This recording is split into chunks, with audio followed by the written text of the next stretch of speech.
The wedding day was approaching when my boyfriend recommended a wedding planning company to me. I was thrilled, thinking he had done his homework to make our ceremony perfect, until I discovered that the sales representative handling our case was his first love. By closing this deal with us, she would finally achieve the performance she needed to secure a permanent position at her company. In that instant, my heart sank to the bottom. I couldn't tell whether, in spending lavishly on this wedding project, he was thinking of making our celebration flawless, or of making his ex-girlfriend's life a little easier. Chapter 1. It was the day after we signed the contract with the wedding planning company that I found out the account manager handling our order was Ryan's ex-girlfriend. I hadn't even had time to hide my lovey-dovey post behind the 3-day visible setting on WeChat Moments. Wedding prep has begun. My husband in daily life, rational spending. My husband at the wedding company, my wife deserves only the most expensive. Ugh. I really am the fool of love. I had attached photos of the top-tier wedding package, celebrity-level styling, photography, and filming, all at a jaw-dropping price. The comments section was full of envy, half praising Ryan for his wealth, half praising him for how good he was to me. I rarely shared anything personal online, let alone such a high-profile display of affection. But I guess no matter how reserved a girl is, when happiness hits you in the face, you want to show it off. Who knew the saying public displays of affection never end well would come true so quickly? In the WeChat group for wedding prep, I accidentally discovered that the sales rep, Diana, had an ID combining her and Ryan's names, like those couple handles people make when they're in love. I sent Ryan a screenshot and asked him. He admitted it right away. She was my girlfriend back in college. We broke up after graduation and hadn't talked for years. I didn't want you overthinking, so I didn't say anything yesterday. I was planning to tell you later. His voice was calm, natural. I pressed. Was there no other wedding company in the entire city? Why did you have to pick the one where your ex works? I couldn't stop thinking about the girl who had received us yesterday. Head down, speaking softly, barely selling at all, just flatly describing the packages, hardly even looking up. At the time, I thought, with a personality this dull, she'd starve in my line of work. Signing a big order like ours must have been sheer luck. But it wasn't luck. Ryan had handed her the contract with his own 2 hands. All my joy and excitement suddenly felt ridiculous. Ryan explained, almost casually, at a class reunion, someone mentioned Diana was back from abroad. She's been struggling, and after 6 months at this job, she still hadn't closed a single deal. Without one, she couldn't go permanent. Our old classmates were all wondering how to help. You can't just hand her money. But since she's doing wedding planning, they thought, why not give her business? Trouble is, no one's getting married right now. I just happen to be. So why not? This company is good enough anyway. It's work. Who cares who does it? His tone was so light, as if I were the one being unreasonable. She only took the job because she had no other choice. Luna, we're the clients here. Don't overthink it. Just take it as helping an old classmate, okay?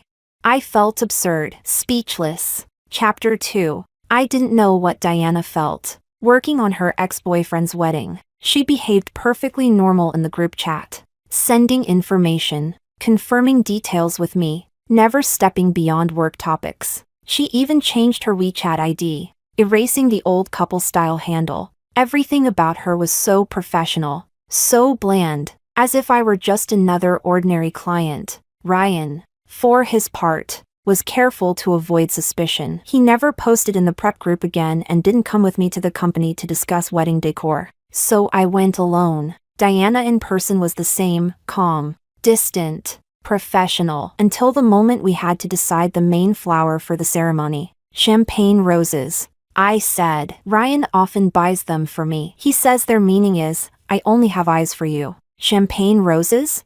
For the first time, Diana's flat tone wavered. She gave a faint, ambiguous smile. They are beautiful. I didn't think much of it at the time. Not until later, when I saw her WeChat post. After all these years, I still love only champagne roses. A sharp pain struck my chest. So that flicker in her eyes had been pride, at knowing her personal favorite had been carried forward by Ryan, repeated habitually, now given to me. I didn't confront him. Instinct told me that if I asked, I'd lose. All I knew was, I could no longer bear to see a single champagne rose at my wedding. Chapter 3. By the time I rejected Diana's wedding plan for the third time, Ryan finally took the time to join me at the wedding company to hear the proposal. Diana looked sick, pale, coughing, her words stumbling as she tried to present. She worked hard to convince me it was good, but I shook my head. It still feels like a cookie-cutter template, I said, like it could be anyone's wedding,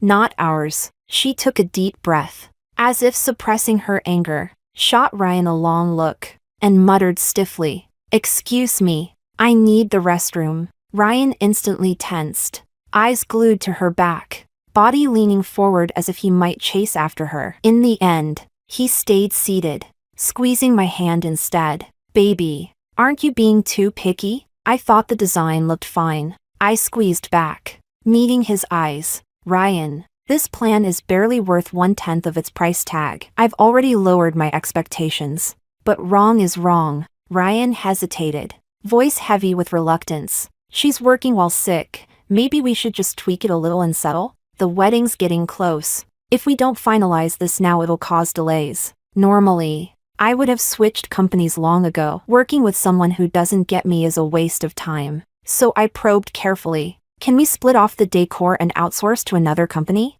Ryan frowned. "Of course not. That would be slapping her in the face." He added irritably, "Luna, this is what I don't like about you. You're too strict. She'll never meet your standards. Why hold her to them? We're just helping someone. Why force her to burn herself out?" My chest flared with anger. "And what about me? During project crunches, do you think I sleep more than 4 hours a night? Who isn't burning themselves out? Why is no one worried about me?" I felt both ridiculous and wronged. Who is born strong? We all survive by pushing through. Why didn't he spare me even half that sympathy?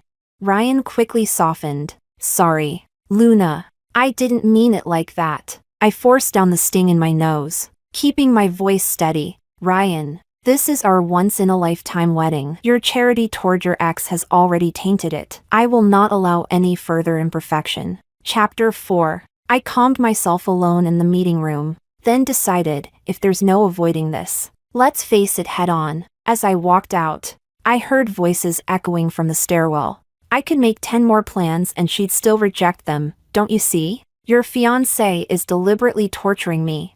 Diana's voice was hoarse with tears. "I have to listen to your love story, study every detail of your romance, design some princess fantasy for her. Do you know how cruel that is to me? Ryan, you're too much. You're really too much." I was furious. Her plans weren't rejected out of malice, but she painted me as the villain anyway. I was about to step in when Ryan's voice stopped me. "Luna isn't targeting you. She's always demanding, especially about the wedding. She could have refused outright. This is my fault." The heaviness in his tone pierced me. He did understand my grievances, but he was torn between us. I couldn't bear to make him suffer more. Back at Diana's desk, I opened her plan again, trying to find at least one redeeming detail. Accidentally, I clicked another file. This one stunned me. Blue-toned lighting, echoing the vibe of a bar Ryan often visited. A floral arch of champagne roses. Not my taste, but undeniably personal. Far better than any template.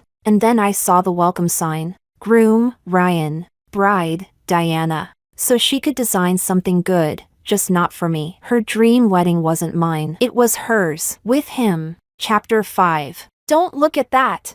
Diana appeared in the doorway, tears streaking her face, fury in her eyes. Ryan froze, staring at the screen as if struck. His eyes reddened, lips trembling. Before I could react, Diana shoved me aside. My heel twisted, nearly sending me sprawling. I grabbed a chair to steady myself. She slammed the laptop shut, glaring at me. "You want to steal even this from me?" Then she shot Ryan a sorrowful look and fled with the laptop in her arms, sobbing. "Diana!" Ryan shouted, jolted awake, and chased her without hesitation. Watching his back disappear, the sharp pain in my ankle surged. I collapsed to my knees on the cold floor, staring at the blank projection screen. What was I even doing here? Ryan's phone, left on the table, buzzed. The caller ID read Sebastian, his closest friend. I picked up. "Hey." About that apartment you asked me to find for her, I found one near her office. Do you want to take a look? If not, I'll just tell her it's my relative's place and needs a tenant. That way she'll feel comfortable moving in. That dorm she's in now? With all those cargo trucks and exhaust fumes? No way she should stay there. My chest tightened. That unlivable place? I had lived there too. During my first 2 years after graduation, no one pulled me out of the smog. I clawed my way out on my own. But Ryan? He couldn't bear for her to endure it another month. He found her a way out, wrapped in excuses, delivered on a silver platter. His coldness toward her in front of me was only the tip of the iceberg. Beneath, he cared for her deeply. And me? In his eyes, I was strong, dignified, unshakable, so strong that even my wedding could be sacrificed as a favor to someone else. I could hardly breathe, sorrow choking me. Sebastian sighed on the line. It's not easy. I know. She's been with you for years. If it weren't for your parents' objections, you know the one marrying Ryan today would have been her. Is that so?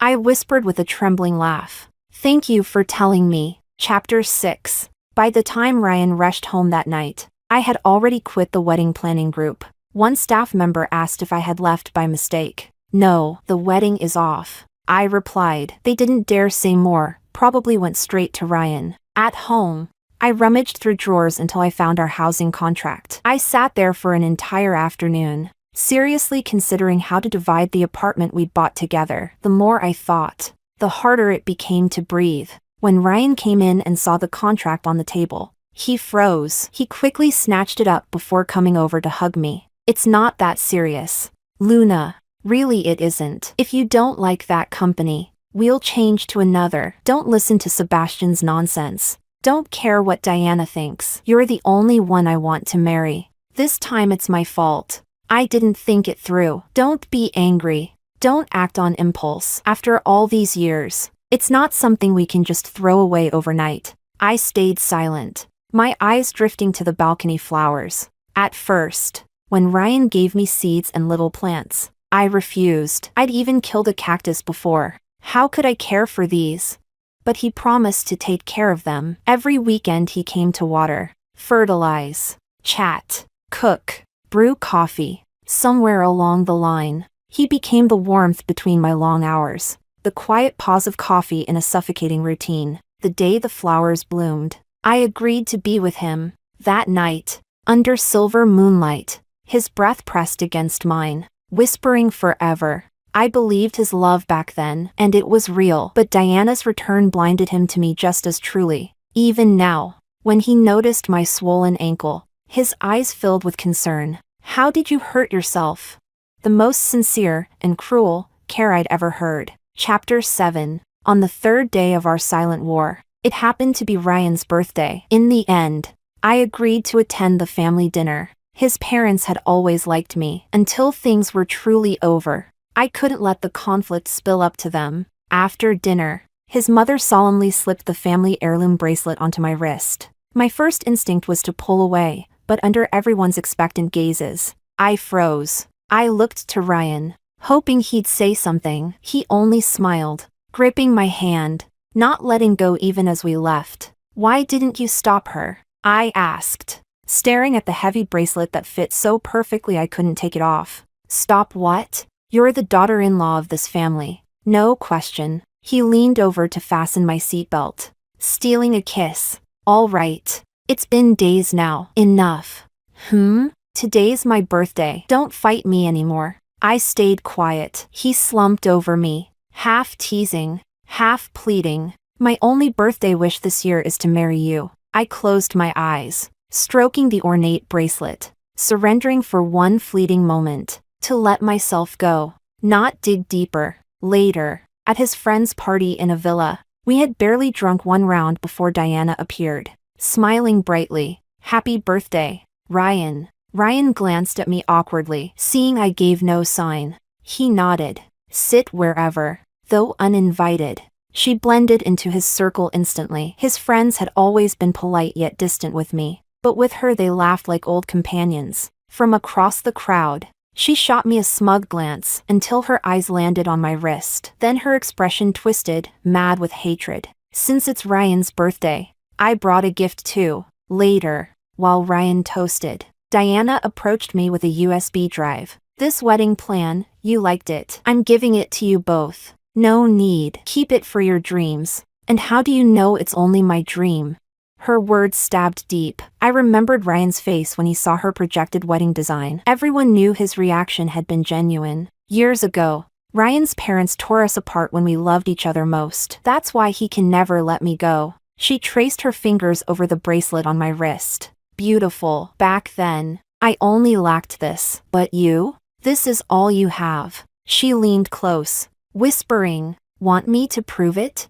Before I could react, she yanked hard. In her shrill scream, my body lost balance and we both fell into the pool. Normally, I could swim a few meters, but caught off guard. With my injured ankle, I swallowed water in a panic. Through blurry water, I saw Ryan dive straight for Diana. My heart sank as deep as my body. Just as darkness closed in, an arm pulled me up, dragged me ashore. It was Sebastian. He had hovered all night, clearly wanting to apologize, though I hadn't given him the chance. But really, what was there to apologize for? He and Ryan had jumped at the same time, yet he went straight for me because he knew Ryan would always choose Diana. Someone had to save me. Sure enough, Ryan bent over Diana, ready to give her CPR. Never once glancing at me, Sebastian climbed out, threw me a towel, then kicked Ryan. Enough. 2 minutes underwater won't kill anyone.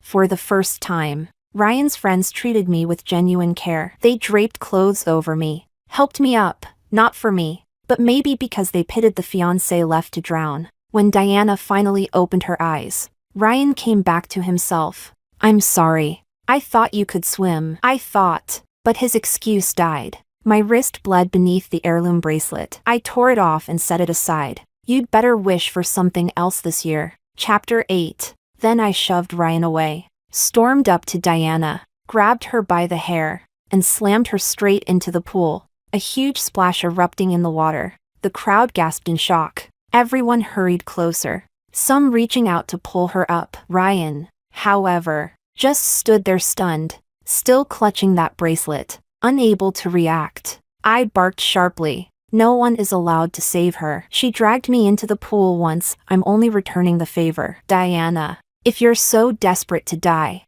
then just drown already. For a moment, the crowd glanced at Ryan, then back at me, and unbelievably, no one dared to move. Diana choked on several mouthfuls of water, and when she realized that no one was going to help her, she had no choice but to flail and swim to the edge herself. Ryan stared blankly. "Since when do you know how to swim?"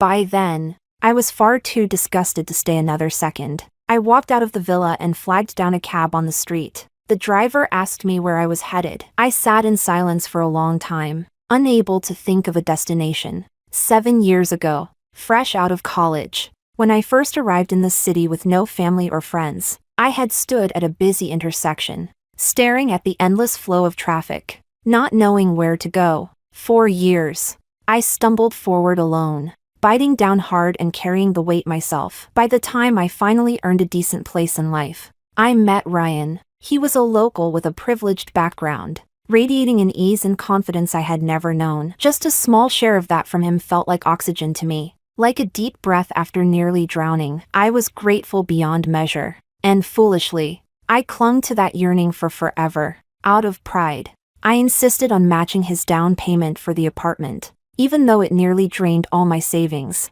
That insistence earned the elders' respect. When we signed the housing contract together amidst everyone's blessings, I truly believed I had finally found a home in the city. But in the end, I still have nowhere to return. Just drive. I told the cabbie, maybe once we're on the road, I'll know where to go. Chapter 9. My sudden visit startled my best friend so much that she shrieked. "What are you doing here?" She spread her arms nervously, trying to block the wide stretch of fabric behind her. Don't look. Don't look. Ugh. The surprise is ruined."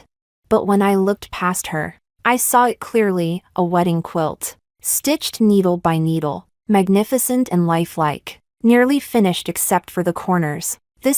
My throat tightened. Suddenly, I couldn't bring myself to ask, "Well, Since you've already seen it, so be it. Anyway, it's yours. My best friend's fingertips gently traced the embroidered phoenix feathers, her expression brimming with pride. I started half a year ago. My fingers are practically pierced through by now. Do you like it? Back in our hometown, when a girl gets married, her family always prepares a quilt like this for her. My heart twisted in agony. The emotion rose like deep water, drowning me, suffocating. Yet no sound escaped my lips. The shame of being abandoned in front of everyone could not compare to the blunt pain of guilt I felt in this moment. I should never have tried to justify a love that was already flawed. Never should have deceived myself beneath the weight of everyone's eager expectations. It's one thing to ruin myself, but how could I betray the sincerity of those who only wanted me to be happy? This heavy, genuine love, was it meant for me to settle for something merely suitable? Something that only looked appropriate? Earlier, in the face of so many pitying, sympathetic stares, I still managed to straighten my back and stand. But now, looking at my best friend's joyful, expectant face, I finally crumbled, collapsing to the ground, crying until I couldn't stop. Chapter 10. I didn't reject Ryan's call. When it connected, I cut off his rushed apology and asked directly, "Do you want the house? Or the money?" He froze for several seconds. What? The house we bought together, we need to settle it somehow. If you want money, I'll keep the house and pay back your share. If you want the house, that works too. We can discuss it and then handle the paperwork. Ryan's voice was disbelieving. Luna, are you trying to split everything? Can't you calm down? I swear I didn't mean for things to happen like that. I was confused. I lost my head. Ryan, besides the house, I don't want to talk about anything else with you. Think it over and let me know. Either way is fine. On the other end, only silence, long, stifling silence, trembling with breath. I wouldn't wait. I'm hanging up. Wait. His voice cracked. Come home first. Let's talk face to face. The next evening after work, I returned home. The house was bright. Every light turned on. The table set neatly with 3 dishes and a soup. The air warm with fragrance, like every ordinary weekend night we once shared. Ryan walked out from the kitchen as if nothing had happened. You're back. Sit down. Let's eat. I faltered a little, but sat anyway. Maybe, just a farewell dinner. He ladled soup into my bowl and nodded toward the entryway. There's a package at the door. I brought it in for you. I glanced at the box without much thought. Thanks. The meal was quiet, too quiet. Only when the last dish was gone did he finally set his chopsticks down. Luna, isn't this enough? I want to live with you. I want to cook for you all my life. He struggled to explain. What I feel for Diana, it's just leftover restlessness from when we were young. I never wanted to be with her. I only hoped she'd live safely, even if far from me. Is that really so wrong? Why must you cling to this? Ryan, adults judge actions, not intentions. And your actions toward her, I've seen them all. No, it's not love. It's just, he groped for words. A habit. Yes, a habit. I can change. I can change. Fine. Let's say you don't love her, but she loves you. Can't you see that? I paused. Then the truth struck me. No, you do see it. You're deliberately letting her love you. You can't bear the thought of her not loving you. Ryan fell silent. His face drained of color. Men are too greedy. They want steady comfort, but also the fire of passion. And me? I wanted to be both his steady flow of years and his unforgettable flame. Why should the world's expectations of love be so low? Why can't the scarlet mark in the white moonlight be one and the same? I pushed the house toward him. Keep it. I'll move out. We bought it for you. Anyway, I still have an apartment. Renting would cost you too much. Don't worry. I'm not short on money. You can pay me back slowly. He muttered the rest of the arrangements, then ran out of words. Got it. Thanks. He stood, hesitated, then said softly, I'll wash the dishes. I pressed his hand down. Ryan, let's end it here. He looked at me, nodded, picked up his jacket, and walked to the door in a daze. Ryan. He turned, eyes lighting up with sudden hope. I pointed at him. You're still wearing the apron. He lowered his head, fumbled at the straps, the jacket slipping to the floor. After a long struggle, I had to get up. untie it for him, and walk him out. The door shut again. Silence. I stood there for a while, empty inside. My gaze fell on the box by the shoe cabinet. I sliced it open with a cutter. Invitations. Red envelopes. Wedding stickers spilled everywhere across the cold tile floor. Under the bright light, the red glare was blinding. I stared for a long time, but had no strength to clean it up. Staggering to my feet, I went to the bedroom. Chapter 11. Afterward, I tried to raise funds everywhere, wanting to end all financial ties with Ryan as soon as possible. But Diana showed up first. She looked shocked to see me, her eyes sweeping over my pajamas, her voice full of resentment. I knew it. You're still here. Where's Ryan? How would I know? I asked, baffled. Diana didn't listen. She shoved me aside and barged into the apartment, checking each room one by one. Ryan? Come out. I know you're here. How long are you going to hide from me? He's not here. Watching her frenzy, I reminded her calmly. We've already broken up. Impossible. I clearly saw his car drive in. When she couldn't find him, she turned on me like a blade. So you do know you're broken up, then how dare you live in his house? Who are you trying to fool? Clinging to him like this? Miss, this is my house. I enunciated each word so she would understand. I bought it. Diana sneered, skeptical. You, able to buy a place like this? No way. This is Ryan's house. Want me to show you the deed? My patience snapped. If you don't leave, I'll call security. The property staff came quickly, but Diana twisted the situation, shouting, I came to my boyfriend's place. How can you make me leave? Isn't Ryan one of your owners here? The staff glanced at me awkwardly. Strictly speaking, I hadn't finished the transfer process with Ryan yet. Technically, half of this house was still his. Miss Luna and Mr. Ryan are both our property owners. The staff explained. Saying you know him isn't proof. Make a call. Diana glared, then pulled out her phone to call Ryan, dialing over and over, but he never answered. I tried with my own phone. After one ring, the call connected. Luna, what's wrong? Hearing Ryan's voice through my phone, Diana's face drained of all color. Chapter 12. Ryan arrived faster than I expected. He directly told the guards to throw Diana out, then even added, keep an eye out. Don't let her in to bother my girlfriend again. Diana's eyes widened, full of disbelief, glaring at him until the door shut in her face. Sorry, Ryan sighed, helpless. I didn't expect her to be this crazy now. I told her clearly I wouldn't be with her, but I was curious about something else. Why did she come here to look for you? Since our breakup, Ryan hadn't bothered me, only once. When he asked about moving his things, I chose a time when I wouldn't be home, so we didn't meet. Strictly speaking, tonight was the first time we had seen each other since. Ryan said quietly, sometimes, when I can't sleep at night, I come by. If I see the lights on, I feel at ease. When they go dark, I can finally sleep.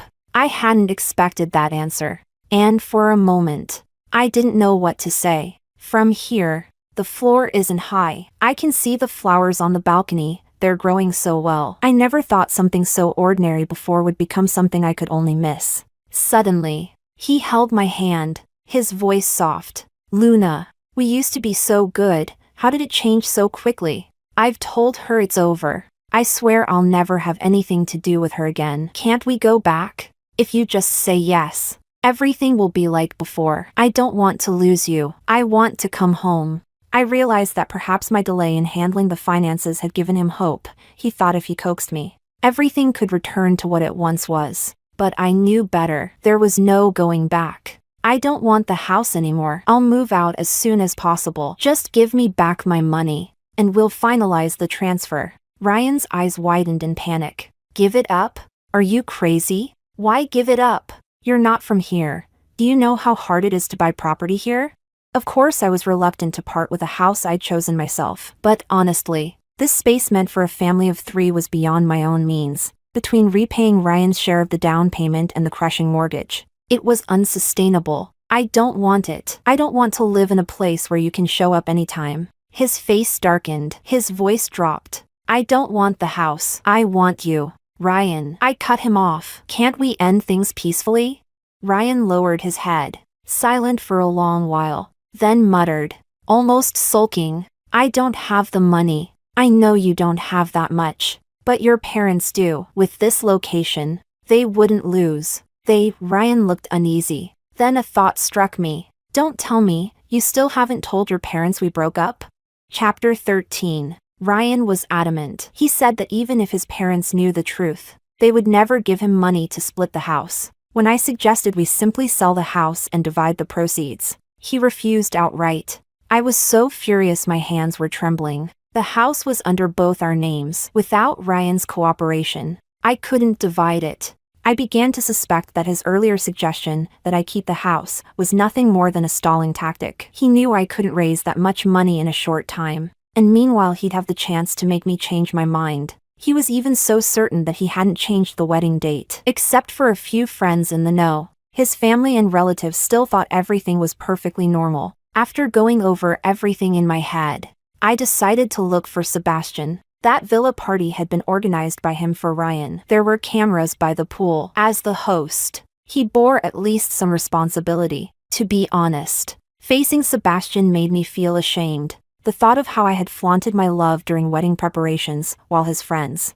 including him, must have laughed at me behind my back, left me burning with humiliation. Especially Sebastian. I couldn't help but resent them for standing by, watching my humiliation like a spectacle. After the breakup, I cut them all off out of spite. Now, having to reach out again, the situation was awkward. Thank you for saving me that day. I knew saying it so late was almost meaningless. But what else could I do? I needed a natural way to open the conversation. I'd like to buy you dinner. Sebastian looked both shocked and uneasy. He scratched his head, hesitated for a long while, then finally blurted out 3 words. I'll treat you. Chapter 14. Sebastian, tense but polite, humored me through the awkward small talk. Only when I revealed my real purpose did he drop the act. His sharpness returned, his eyes wary. You want the surveillance footage from the pool that day? What are you planning? Suing her? I shook my head immediately. Compared to me, Sebastian was closer to Diana. If I mentioned suing her, he would never help. Besides, in a private villa like his, even if the police showed up, one simple claim, the cameras were broken, and nothing could be done. And all of Ryan's friends had been there that day. Not a single one would testify for me, nor did I want to waste my energy on pointless disputes. I could go through the courts, but the process would be too slow. I just don't want to stay entangled with him any longer. When he stayed silent, I pressed gently. Once he and I are separated, he can finally be with Diana. Isn't that what you want too? Sebastian's expression faltered, a flicker of embarrassment crossing his face. That's not what I meant. I'm sorry. I was just spouting nonsense that day. Don't take it to heart. Then give me the footage, please? I interrupted. I promise I won't hurt anyone. He studied me for a long moment before murmuring. And what about you? What? I didn't understand. Nothing. His eyes flickered away as he took a sip of water. If you've really thought this through, I'll help you. The next day, Sebastian handed me a USB drive with the footage. He must have watched it too. His expression was apologetic. Diana was gone for years. I never imagined she'd be so extreme now. He paused, then added, Ryan probably didn't expect it either. I didn't know if he was trying to reason with me or comfort me. I didn't care. I only reminded him. I hope this doesn't ruin your friendship with Ryan. Sebastian smiled faintly. Luna, being too upright in this world only gets you hurt. Don't worry about me. It's a debt I owe you. After today, you probably won't want to see me again anyway. His gaze carried a fleeting sadness before he smiled once more. I wish you happiness. Thank you. I couldn't help but wonder, since when were Sebastian and I on terms where we exchanged that kind of blessing? Chapter 15. After watching the video, Ryan's face turned pale. His fists clenched tightly as he shouted at Diana. You really did this on purpose? What the hell are you doing? Diana flinched in fear but stubbornly replied. I just wanted you to see your own heart clearly. He turned his head away in despair, slammed the table hard, and roared, Get out! Diana's tears spilled immediately. She bit her trembling lips, cast me a hateful glance, and ran out. I'm sorry, Luna, I really didn't know she would go that far. I didn't come to clear up the truth. I cut off Ryan's apology. I just want the most effective way to end everything. Ryan stared at me in shock. What do you mean? If this video is released, Diana, who works in the wedding industry, will be seen as deliberately sabotaging a client's relationship. Forget her current job. She'll never work in that field again. And for your family, their reputation is worth far more than just a house. If I show this to your parents, they'll understand me and prefer to settle. My demands are simple. I only want back what belongs to me. Ryan shot to his feet, looking at me as if I had stabbed him in the back. You're threatening me? You want to leave me so badly that you're willing to threaten me? I'm just showing you that I'm serious. I paused, lowered my voice. Serious about leaving you. Ryan slumped back down, covered his eyes, and stayed motionless for a long time. Chapter 16. Everything afterward went surprisingly smoothly. Soon I received the money for Ryan's share of the house. He even included the appreciation margin, giving me quite generously. When we went together to complete the transfer paperwork, I noticed injuries on Ryan's face and couldn't help asking, "Did your father hit you?" Ryan shook his head with a stony expression, clearly unwilling to explain. At the very end, as he held the pen above the final signature line, he hesitated for a long time. "What is it?" "Nothing." He forced a bitter smile and slowly wrote the date. Today was supposed to be our wedding day. Chapter 17. I've heard so many stories of people fighting tooth and nail just to have their name added to a property deed. Who would have thought that erasing my own name from one could feel just as bone-deep painful? Hoping to spend a lifetime with someone is beautiful, but if he's not the right person, why risk it? After settling everything with Ryan, I bought a smaller place. The down payment was manageable, the mortgage harmless, and most importantly, it was in my name alone. I finally no longer had to rely on anyone. On moving day, friends and colleagues helped me with a warm housewarming that lasted the whole night. Later, when my best friend stayed over, I couldn't sleep. I sat by the window, gazing at the moon, and suddenly remembered Sebastian's awkward words, "I wish you happiness." Unconsciously, I smiled. This, right now, is happiness. Chapter 18. Sebastian. When Sebastian handed Luna the video, he already knew he was in for a beating. He didn't fight back for the first 2 punches. By the third, he instinctively blocked, which only made Ryan keep swinging. Finally his temper flared too, and what began as a beating turned into a full brawl. They both ended up sprawled on the ground. Exhausted, Ryan shouted hoarsely, "Why the hell are you interfering? What's between her and me is none of your business." Sebastian roared back louder, "She came to me because you left her no choice. If you don't love her, why don't you let her go?" "Who said I don't love her?" Ryan rolled over, straddled him, and swung again, though his punches had lost their force. His words were still defiant. "It's your damn nonsense that filled her head, made her overthink, and drove us to break up." Sebastian had no energy left and no heart to strike back. He knew he bore some responsibility. At last Ryan collapsed against him, sobbing, "You bastard, you ruined my whole life." Sebastian felt wrongly accused but, seeing Ryan's genuine despair, didn't argue. It wasn't until a passerby spotted them, eyes wide in alarm, secretly lifting a phone to record, that Sebastian hastily shoved Ryan off and turned his own body to block him from view. He didn't want Ryan's humiliation splashed online. Ryan later declared their friendship over, but only a few days after. The money he paid Luna actually came through Sebastian. Ryan had guessed right, his parents wouldn't spend a single cent to fund his breakup. When news spread at home that the wedding was cancelled, he was beaten down by his family, and the authority and shares he was supposed to receive after marriage would likely be withdrawn. Ever since an old episode of running away from home with Diana, his parents had kept a tight leash on his finances. The house they bought wasn't under his name. His cars were replaced every 3 years, decent, but never flashy. Whenever he wanted to invest, he had to pitch to them as if he were seeking venture capital. It was pitiful, in a way, but compared to other spoiled rich kids burning through cash in extravagance, Ryan had always been diligent. The classic economical and reliable man. That's how he ended up winning over Luna. Ryan never spelled it out, but as he grew older, he was less flamboyant than in his youth. So Sebastian couldn't be sure, was Luna the woman he truly loved, or just a bargaining chip to gain his parents' approval?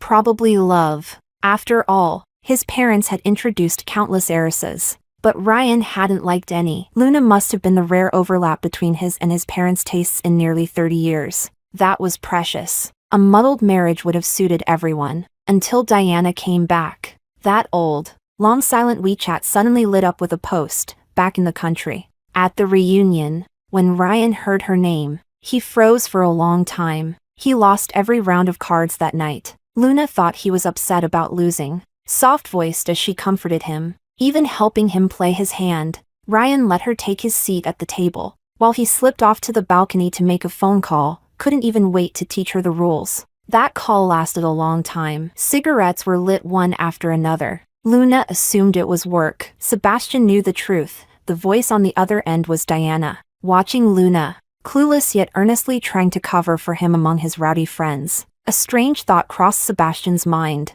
If it were me, I'd never treat her this way. Perhaps out of sympathy, he subtly fed her cards that night, quietly coaxing her along the whole evening. Chapter 19. The amount Ryan prepared for Luna was calculated to perfection, enough to look like compensation, but not so much as to be excessive. A little more, and Luna might have insisted on returning the surplus. That kind of generosity was something Ryan had to fake, even without money. So Sebastian hurriedly sold a bunch of stocks to patch up Ryan's shortfall. Most people say it's better to break 10 temples than to break up one marriage, but Sebastian was like a stirring stick, poking his way inside and out of someone else's breakup. When Ryan took the bank card, he looked at Sebastian with a strange, meaningful expression and muttered, "Sometimes I wonder if you're doing this on purpose. Damn it, don't even think about paying me back." Sebastian laughed and cursed to cover it up, but only he knew how guilty he felt inside. He had always thought his occasional attention to Luna was just sympathy,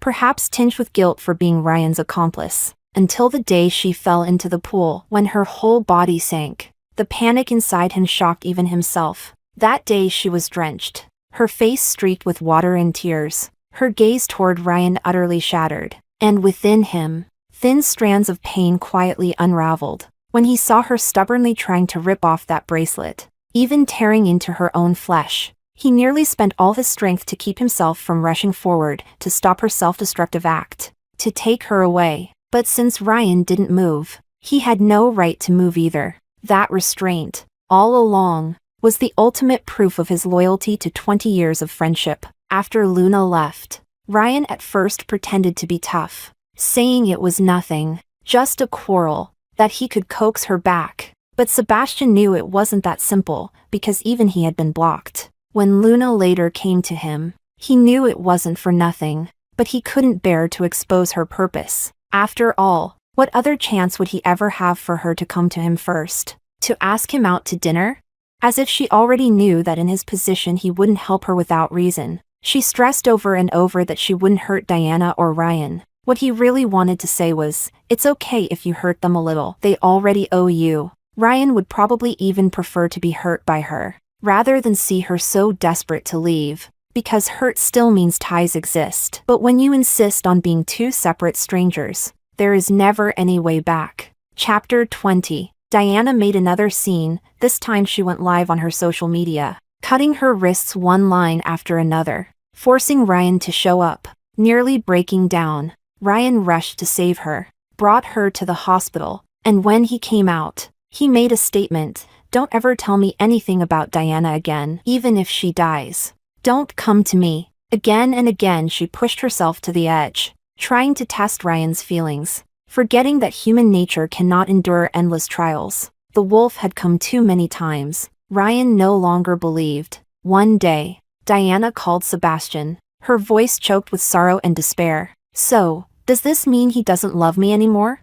Sebastian had no words. He thought Ryan's instinctive concern for Diana in moments of crisis was genuine. Yes, but a crisis is not daily life, and in daily life, no one wants to live in constant torment. A lover of the past, if kept forever in memory, might still shine like a white moonlight. But when she returns again and again, pressing too close, she turns instead into a bitter grievance. At that moment, Ryan could only regret ever getting entangled with a madwoman. Looking back, it turned out the elder's sharp eyes had been right all along. They had seen from the very beginning that Diana was never a good match. Luna's departure left Ryan in shambles. His first love was gone, his wedding cancelled, his credit cards frozen, and his parents, disappointed and furious, threw him out of the house. Once, he summoned the courage to call Luna, wanting only to ask how she had been. Her long unheard voice came through the line, cool and distant.